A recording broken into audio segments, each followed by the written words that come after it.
Tout s'est passé en moins de 48 heures, mais la mise en image, côté salvadorien, était visiblement bien préparée. Sur les vidéos fournies par la présidence du pays, les 238 membres présumés du Tren de Aragua, ce gang vénézuélien devenu l'un des plus importants d'Amérique latine et classé comme organisation terroriste par l'administration Trump, ont été conduits au centre de détention pour terroristes à 1 heure de la capitale.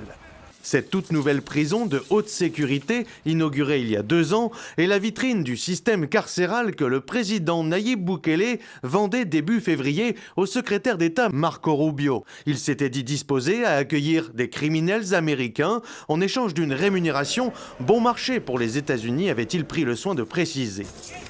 Une opportunité saisie d'emblée par Donald Trump, mais restait un obstacle pour son administration.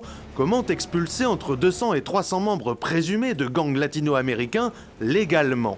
Grâce à une loi de 1798, exhumée des manuels de guerre. Elle permet au président américain, en période de conflit, d'arrêter ou d'expulser des citoyens d'une nation ennemie. La dernière fois, c'était pendant la Seconde Guerre mondiale pour interner des Japonais.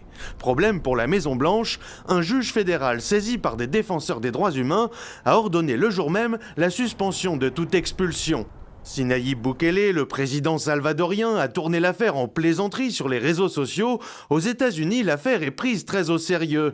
L'administration Trump a-t-elle outrepassé une décision de justice? Question posée au président américain lui-même. Je ne sais pas, il faut demander aux avocats. Rien qui ne rassure les associations de défense des droits comme la puissante Union américaine pour les libertés civiles, pour qui l'abus de l'Alien Enemies Act de 1798, inutilisable normalement en temps de paix, pourrait permettre des expulsions de masse sans justification ni audience. Même si l'un des individus est membre d'un gang, la loi ne peut être utilisée parce que le gang Tren de Aragua n'est pas un gouvernement étranger ou une nation. Mais même sans aller jusque-là, ces individus doivent avoir la possibilité de prouver qu'ils ne sont pas membres du gang. Or pour nous, nombre d'entre eux ne sont pas membres de ce gang.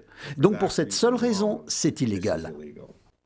Si le Guatemala, le Panama et le Costa Rica ont accepté d'accueillir les migrants renvoyés par Washington, le Salvador de Nayib Bukele est le seul à avoir donné son accord pour des détenus. Selon CNN, les États-Unis ont promis de lui verser $6 millions pour héberger ces expulsés. Reducing immigration together.